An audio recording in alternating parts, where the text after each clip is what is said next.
Саламатсыңбы курбум, алтыным, кандайсың? Мен атым Гүлзат Намытбек, мен Кыргыздын жаңы демимин. Ушул сабакта биз өттө сонун тема өтөбүз. Бул динамикалар. Динамика деген сөз эмне? Динамика бул бизди кыймылдатып турган, бизди астыга түртүп турган нерселер. Ушул динамикалардан 1, 2, 3, 4, 5, 6, 7, 8 болот. Мулдуу жакта да жасай коеюн. Ушул нерселер бизди кыймылдатып турат, кыймылдатып астыга түртүп турат.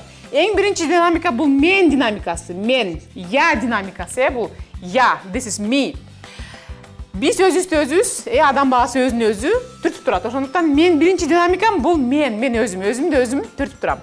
Экинчи динамика бул үй бүлө. Үй бүлө бизди астыга түртүп турат.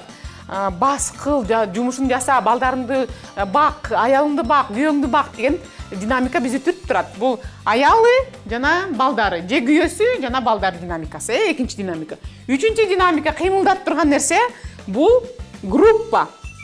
Группага тууган уруктарыбыз, ата-энелерибиз кирип кетет. Анан кийин эң чоң группа бул Кыргызстан. Менин үчүнчү динамикам, сиздин дагы үчүнчү динамикаңыз бул Кыргызстан. Кыргызстанды жакшы карашыбыз керек. Төртүнчү динамика бул адамзат. Адамзаттын баарысы адамзат. Адамзат баарысы бул менин төртүнчү динамикам болуп кетет. Эми бешинчи динамика бул физикалык алам. Физикалык алам.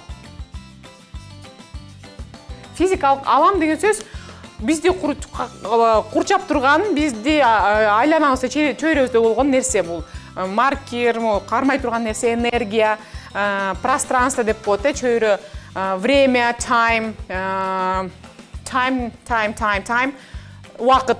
Бар тең бул физикалык алам биздин. Алтынчы динамикабыз бул living forms. Living forms кыргызчасында айтканда бул эми жаныбарлар. Жаны бар заттар да. Бул өсүмдүктөр да кирет, өсүмдүктөрдүн да жаны бар да анткени. Бул алтынчы динамика. Жетинчи динамика бул рух. Орусчасы дух, духовный рост. Эгер сиз англисче окуп же китеп окуп атсаңыз, бул сиздин руханий байлыгыңызды көтөргөндөгүңүз, сиз чоңоёсуз.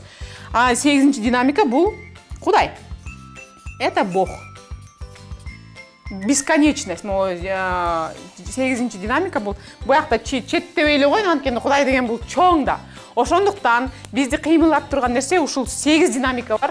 И 8 динамиканын баарын тең биз карап жүрүшүбүз керек экен. Биз өзүбүз жакшы болсун, Кыргызстан жакшы болсун, Кыргызстан жакшы, казактар жаман болуп кетсин же орустар жаман болуп кетсин десек, биз кичирее түшөт экенбиз. Анткени адамзат бул 4 динамика болгондуктан биз 4-чү динамикага чейин өзүшүбүз керек. Аларды карап жүрүшүбүз керек. Аларды дагы камын көрүшүбүз керек.